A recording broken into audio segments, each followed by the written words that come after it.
It's Wednesday, September 11th, 2024, and it's going to be probably 11 a.m. my time by the time I get this thing up and out. But I wanted to just offer a couple of thoughts and then some shared data if you haven't seen it for NIO. And in the short term, I've got it on the ticker. I'll keep it on the ticker for right now because the three indicators that I'm watching, the daily trade volume and what that is for NIO and some other stocks I'm tracking as well. But then also the fails to deliver.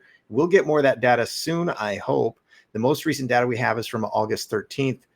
And the levels of fails to deliver have been higher for quite a while. I've been talking about it at length here on the channel. Those represented by the white lines. The yellow, the stock price. If you go full history for NIO, it seems like there's a pretty obvious correlation between when NIO has big trade volume and the fails to deliver drop off, which is why I've got those as two of the kind of short-term indicators for us.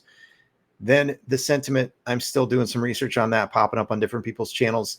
I'll be going to some bigger channels just to see what the comments section looks like on those channels. And so I'll report back to you when I have more of that.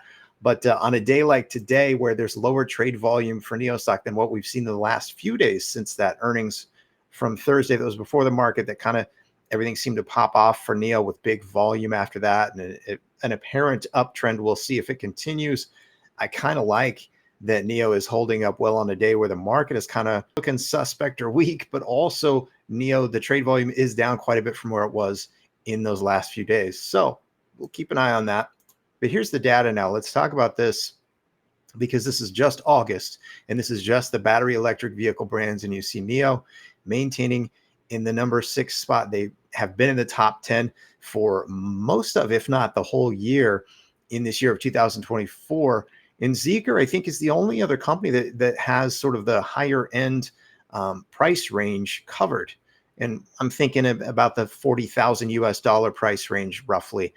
So with NIO coming in with Onvo and the L60, those deliveries, I think it'll be a slow ramp, but I'll be curious how this shifts, changes. And then also if the NIO brand doesn't benefit from Onvo maybe bringing more attention to the brand. I still think we're in the first major growth phase, which I have at the bottom of the screen.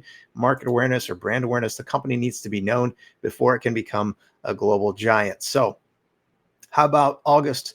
The overall brands is passenger vehicle PV, and the green represents the BEVs, battery electric vehicle sales. The orange represents NEVs, new energy vehicles. So that could be a hybrid. That could be a PHEV is what they call them, plug-in hybrid EV. The blue represents gas or ICE sales. And here are the competitors. These are the three brands NIO has been looking to compete with. You've got Mercedes-Benz at the 11th spot. You've got Audi at the 13th spot. You've got BMW at the 18th spot. NIO is not on this chart. Obviously it's still early. They need to grow, continue to take market share. But here's the fun part for me. In the future in China, these blue sales are going to be gone. They're either going to be orange or they're going to be green. So the question in my mind is, as we've already seen, Mercedes-Benz and BMW and Audi drop a little bit in the rankings, I think we see more of that moving forward. BMW with the only one out of the three really with anything to show for on the BEV side of things. And if we go back, they had the 18th spot with almost 7,000 of those. So they are selling some. But now it gets even more interesting with NIO coming in with Onvo and then moving forward into 2025 with Firefly sub-brands, cheaper, more affordable vehicles, more options, and the early mover with battery swap capabilities, that flexibility. I think that's really going to appeal to the users across all price ranges. So let's see. This is full year data as of August 2024, and this is only the BEVs. So pure battery electric vehicles, NIO at the number 5 spot. And yet this is the indicator that I'm kind of, watching to tell us how much market share is still going to need to move over to NEVs or BEVs. And BYD with a lot of the NEV sales, quite a few BEVs. But again, the competition for NIO is down here. Mercedes-Benz at the 11th spot, Audi at the 12th spot, BMW at the 10, and BMW of those three is the only one really doing any BEV sales, meaning NIO is the early mover. If you say they've got competition, I'd say it's probably Zeekr, and that will get interesting moving forward.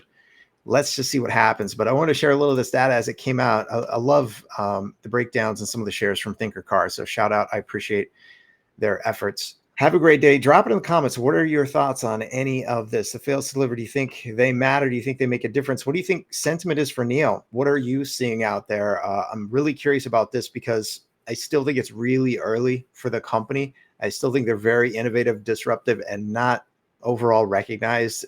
Forget about, globally, even within China, I still think there are some folks in China still learning about the brand. So anyway, that's my thought. We'll keep tracking and sharing the data here on the channel. Have a great day.